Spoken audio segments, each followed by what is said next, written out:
Antes de empezar, sabemos en este podcast que la guerra entre Israel y Hamás y la posterior represalia israelí contra el pueblo palestino es sumamente controversial, cosa que no entendemos, porque cualquier persona con dos dedos de frente y sin un velo religioso o moralino que nuble su vista, sabe cómo están las cosas y quiénes son los verdaderos villanos y responsables de lo que sucede hoy mismo en Israel y Palestina. Y aquí nos pronunciamos a favor de la paz y que esta misma sea buscada por ambos bandos de cualquier manera para que la población civil, los que verdaderamente están sufriendo y muriendo, puedan vivir con una módica medida de paz.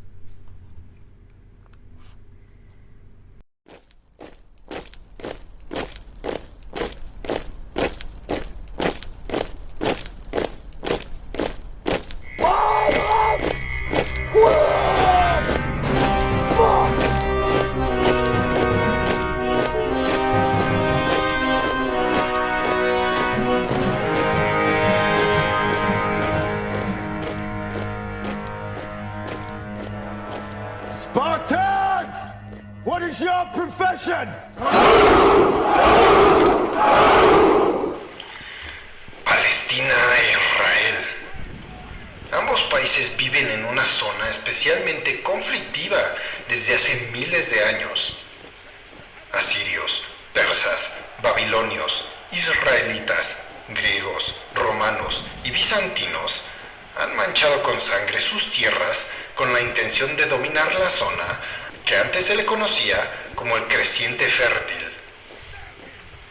Ahora mismo, Hamás atacó a Israel de forma cobarde, y estos últimos, en un acto atroz y desmedido, han decidido acabar con la Franja de Gaza y todos sus habitantes, sean de Hamás o no.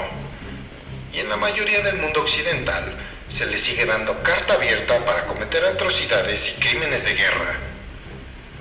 Pero ¿se han preguntado cuál es la verdadera historia de ambas naciones?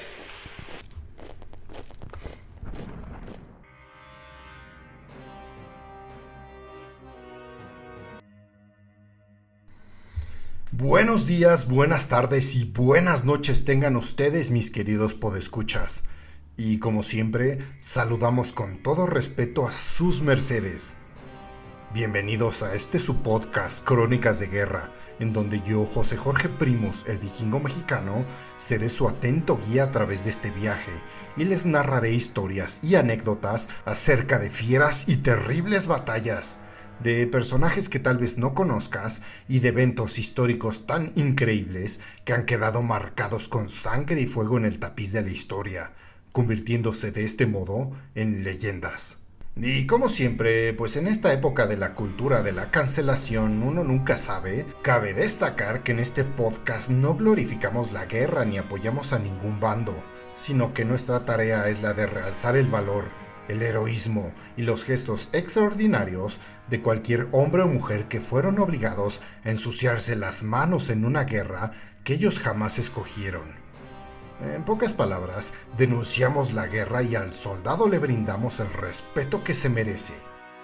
El día de hoy, por desgracia, la maquinaria de guerra occidental sigue rampante y hambrienta en la Franja de Gaza, y el gobierno israelí sigue cometiendo atroces crímenes de guerra como si no hubiera un mañana, protegido por los Estados Unidos y la OTAN, los cuales son tan hipócritas de decir que en Palestina no se está cometiendo ningún crimen de lesa humanidad. Verán, el día que sacamos la primera parte de la historia de Palestina e Israel, en este podcast perdimos a muchos suscriptores y escuchas, por el simple hecho de osar criticar y decir las cosas como son. Tal parece ser que la narrativa del poder occidental es condenar a todos los críticos del criminal sionismo israelí a ser antisemita, lo cual es una de las pendejadas más grandes que uno puede decir. Y otros tantos, creyentes de un libro llamado la Biblia, que creen que porque allí Dios dijo algunas cosas, esto ya es suficiente para permitir que Israel mate a miles de niños palestinos sin ninguna repercusión. ¿Y saben qué? No nos importa. que se vayan esos podescuchas ignorantes y permisivos de crímenes de guerra, y que de paso busquen dentro de sus almas para ver si encuentran algo de humanidad. Y también que vayan a importunar a su progenitora, que aquí nos quedamos con los inteligentes, con los críticos, con los valientes, con los que están del lado de la verdad. En fin, me estoy poniendo un poco efusivo, así que vamos con la segunda parte de la historia de Palestina e Israel que estás escuchando. Crónicas de Guerra.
Como lo mencionamos antes en la primera parte de este episodio especial de la historia de Palestina e Israel, a mediados del siglo XI, los turcos selúcidas, que profesaban el Islam suní, que eran profundamente ambiciosos, se expandieron por Medio Oriente como fuego en un polvorín.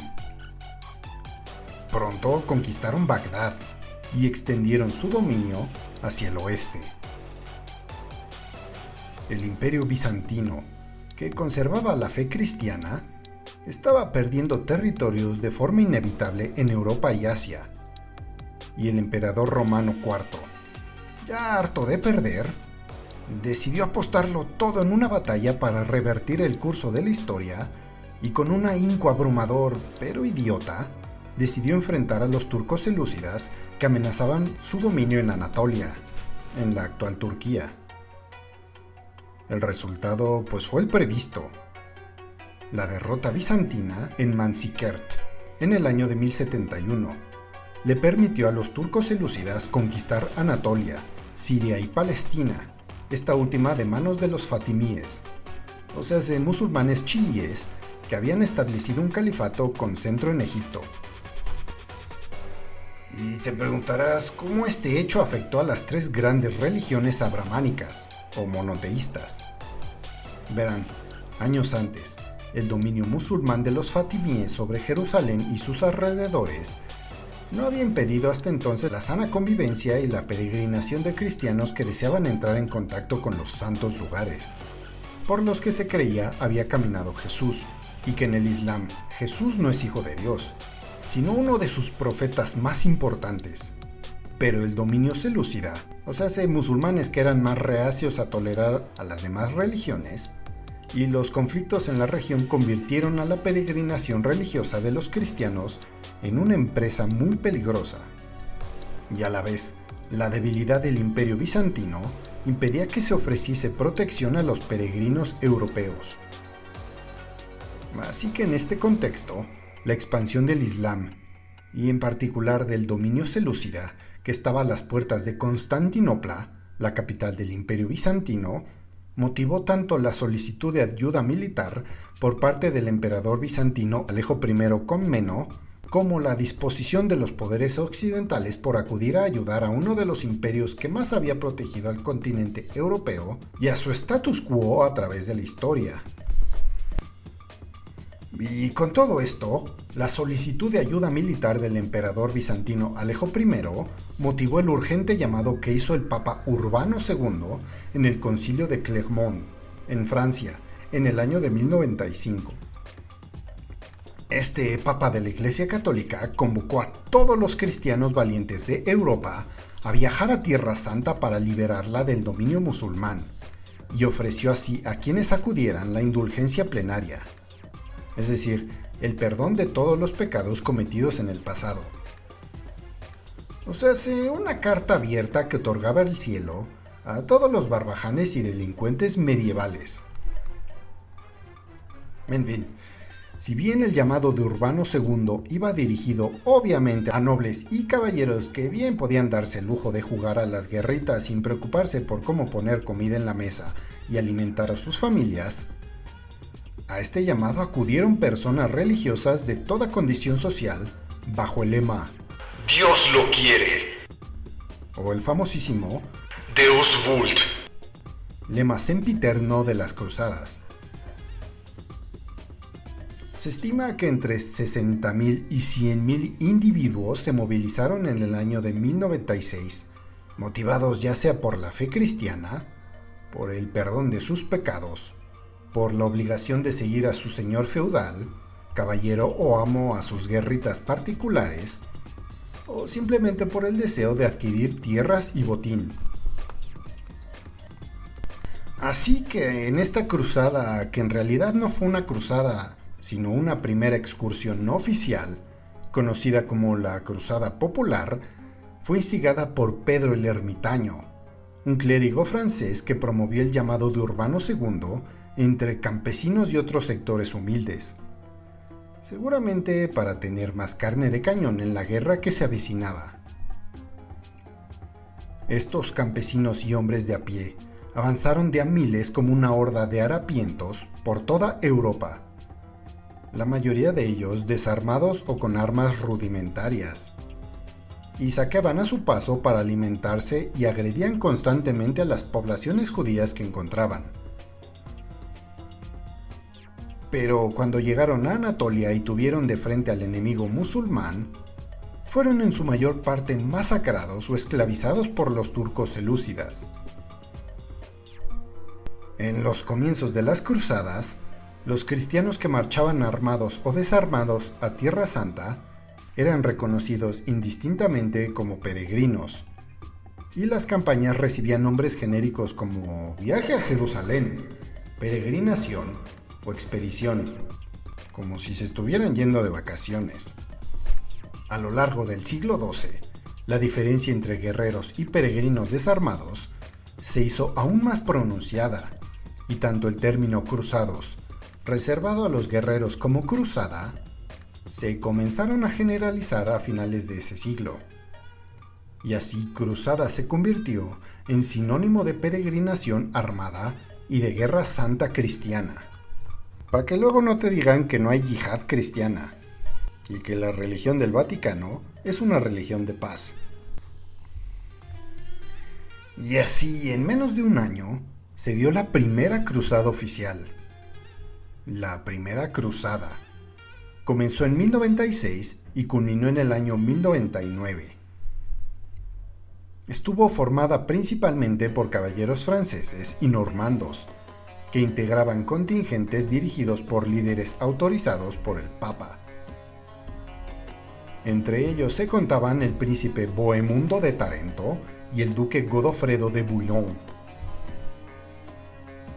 Esta primera cruzada, contrario con el accidente que se había dado con los campesinos meses antes, resultó ser una victoria total para los cruzados, que atravesaron Anatolia, conquistaron Antioquía y finalmente capturaron Jerusalén después de un asedio. Y durante este terrible asedio y su conquista, los cruzados realizaron una serie de matanzas que no respetó ni a judíos ni a musulmanes. Hombres, mujeres y niños fueron asesinados sin piedad, pasados por la espada, quemados, torturados. Actos tan terribles que de nuevo fueron cometidos en nombre de una religión en particular. Y aquí me viene a la mente una frase, pues digamos, hermosa de Denis Diderot. El hombre solo será libre cuando el último rey sea ahorcado con las tripas del último sacerdote. Digo, no es para tomarlo literal, es para tomarlo de forma metafórica. Cuando ya no haya reyes ni sacerdotes, a lo mejor la sociedad podrá ser libre. Pero bueno, Con la conquista de Jerusalén finalizó la primera cruzada, donde algunos caballeros retornaron a sus países, mientras otros tantos se quedaron para consolidar los territorios conquistados. Godofredo de Bouillon se estableció en el reino de Jerusalén, tomando el título de Defensor del Santo Sepulcro. Bohemundo de Tarento se quedó con Antioquía, y además se crearon los condados de Edesa, la actual Turfa en Turquía, y Trípoli, en la actual Líbano. Toda aquella cruzada había resultado en un éxito absoluto y rotundo. Esto significó la recuperación de algunos territorios por parte del Imperio Bizantino y el establecimiento en Siria y Palestina de estos 4 estados cruzados, conocidos como Estados Latinos de Oriente, además de múltiples botines personales para la realeza europea. Los cruzados entonces lograron establecerse con fuerza en Tierra Santa, producto de la división de los estados musulmanes que habían caído ante la furia de sus armas. Sin embargo, a medida de que pasaron los primeros años, entre los francos fue decayendo el espíritu cruzado y fomentándose entre los musulmanes el espíritu de la yihad, o guerra santa, para expulsar al enemigo cristiano que había masacrado a los suyos años atrás. Y finalmente este sentimiento fue explotado por una serie de caudillos musulmanes, los cuales lograron unificar los distintos estados musulmanes derrotados, lanzándose así a la conquista de los otros reinos cristianos. Y en estos años fue como Zengi, gobernador de Mosul y Alepo, conquistó Edesa, siendo el primero en iniciar esta conquista en contra de los estados francos. Y de vuelta en Europa, al contemplar la tormenta que se asomaba en el horizonte y al ver la debilidad de los cruzados, el Papa Eugenio III predicó con un carácter de urgencia la Segunda Cruzada. Esta fue encabezada por Luis VII, rey de Francia, y por el emperador germano Conrado III. Pero como era algo lógico, ambos ejércitos tuvieron desacuerdos durante toda la expedición. Tenían demasiadas diferencias entre ellos para ser salvadas por su deseo de proteger Tierra Santa. O sea, se odiaban más de lo que se iban a ayudar. Así que en contra de los planes del Papa, estos dos, en vez de recuperar Edesa, marcharon hacia Jerusalén y siguieron hacia Damasco, una ciudad aliada de los francos, en vez de hacer frente a Nur al-Din, hijo y sucesor de Zengi. Y para sorpresa de pinches nadie, lo que mal empieza, mal termina. Y esta expedición fue un fracaso total, y los ejércitos volvieron pronto a sus patrias, con muchísimas bajas, permitiendo que el ejército musulmán consiguiera entrar a Damasco, que como dijimos, era aliada de los cruzados. Posteriormente, años después, Balduino III, rey de Jerusalén, que gobernó allí entre los años de 1143 y 1162, atacó de forma abrupta y estúpida a Egipto, lo que provocó que Nur al-Din y su ejército interviniera en la frontera sur del reino de Jerusalén, provocando así que comenzara el final del reino cristiano en Palestina. Imagínense más o menos como cuando alguien acomoda un dominó y nada más tiras la pieza para que todo se venga abajo. La intromisión del reino cristiano de Jerusalén en Egipto provocó que los cristianos se enfrentaran con uno de los personajes más conocidos y exitosos del mundo musulmán, el temido sultán Saladin Yusuf ibn Ayyub, o Saladino, quien al poco andar y tras la muerte de Nur al-Din en 1174 se proclamó sultán de Egipto y de Siria, comenzando así la dinastía ayubí. Saladino logró la unión entre los musulmanes y el control político y militar desde Egipto hasta Siria con puño de hierro y gran aceptación entre sus soldados. Saladino era un gran líder y era ambicioso, y deseaba unificar a todo el mundo musulmán bajo su dominio. Como soberano, Saladino, para evitar divisiones y problemas internos, decidió intensificar la política de unidad religiosa según los principios de la ortodoxia suní. Impulsó para ello la creación de numerosas madrasas, lugares de estudio del Corán, donde se preparaban los futuros dirigentes religiosos y políticos musulmanes. Y desde estas madrasas se hacía una ferviente defensa de la ortodoxia suní, y en ella Saladino encontró apoyo para su lucha contra los fatimíes de Egipto, y al fin y al cabo constituyó una guerra santa contra los musulmanes. Cosa que suena a una auténtica locura. Pero vamos, de nuevo vemos cómo las religiones son auténticas fábricas de guerra en el mundo antiguo y en la actualidad. Y después de dividir al mundo musulmán, y consecuencia inevitable de esta política de unidad y fervor religioso, fue el enfrentamiento directo contra el gran enemigo de la fe islámica en el Oriente Próximo: los estados cristianos establecidos en Palestina y Siria.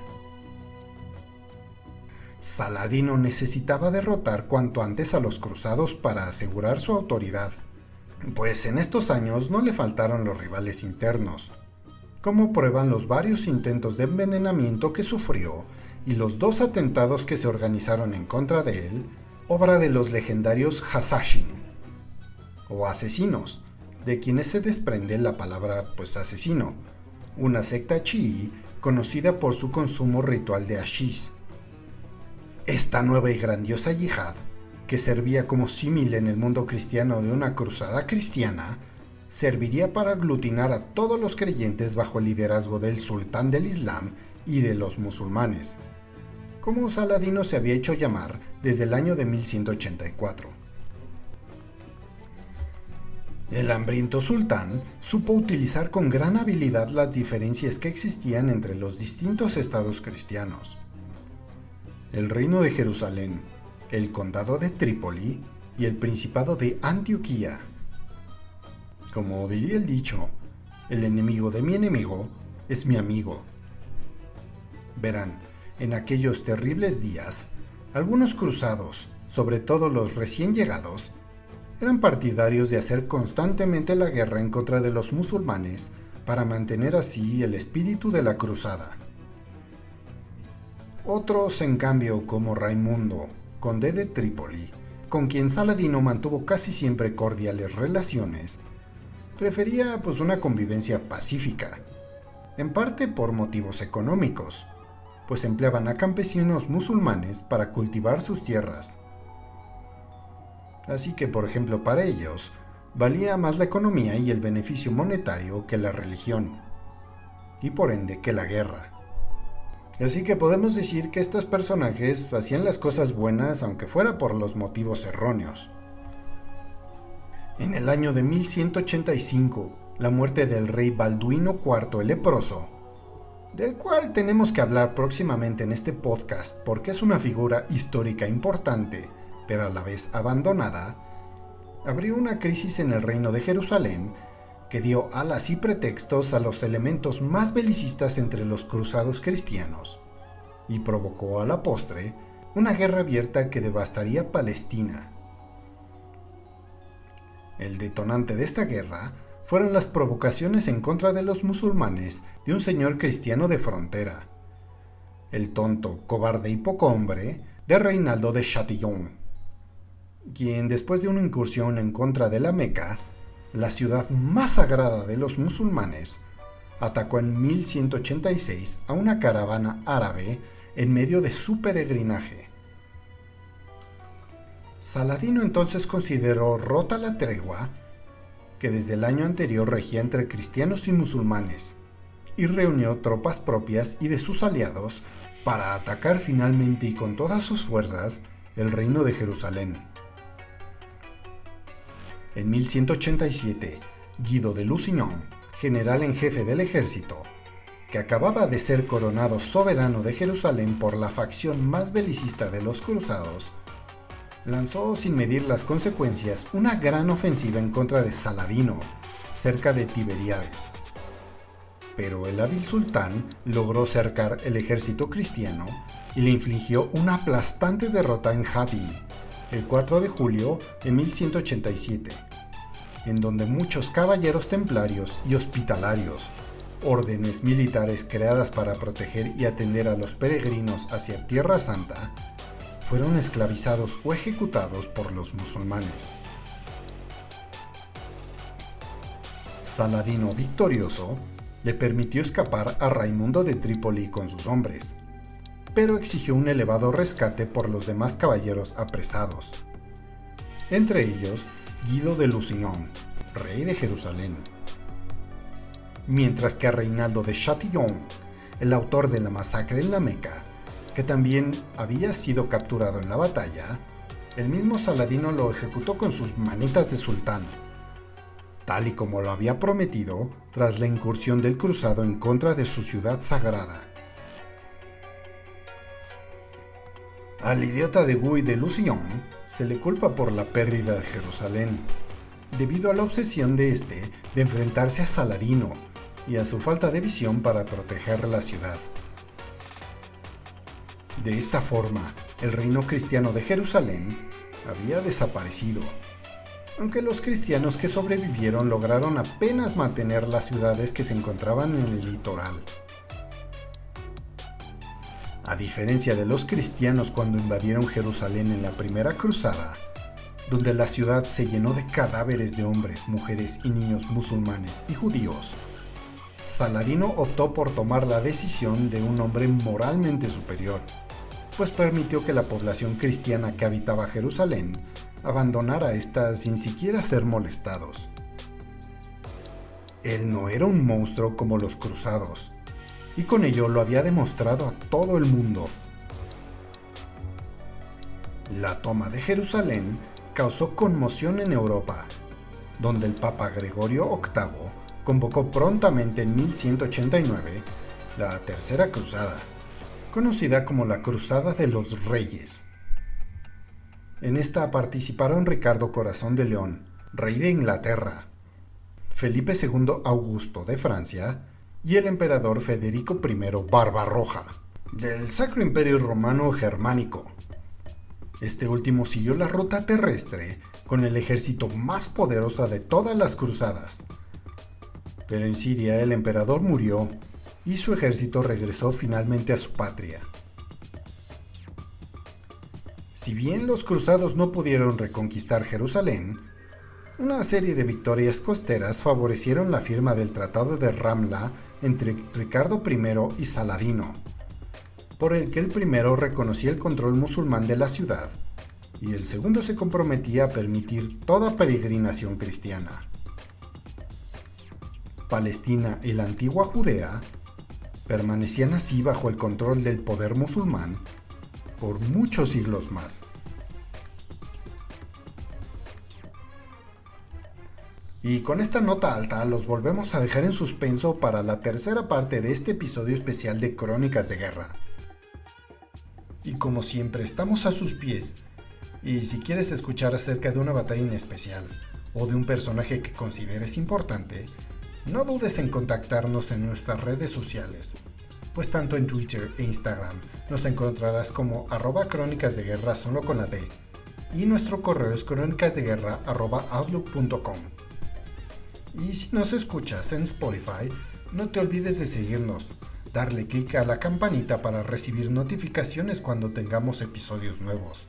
Responda a las encuestas que siempre ponemos debajo de la descripción de los mismos, y nos des 5 estrellitas para seguir creciendo y seguirte trayendo más historias épicas como la de hoy. Y recuerden que en nuestro canal de YouTube subimos un video al día, y que también nos puedes escuchar en Amazon Music. Y muchas gracias a todos ustedes por seguirnos escuchando. Y recuerden, quien no conoce su historia está condenado a repetirla. Yo soy José Jorge Primos, el vikingo mexicano, y esto fue Crónicas de Guerra.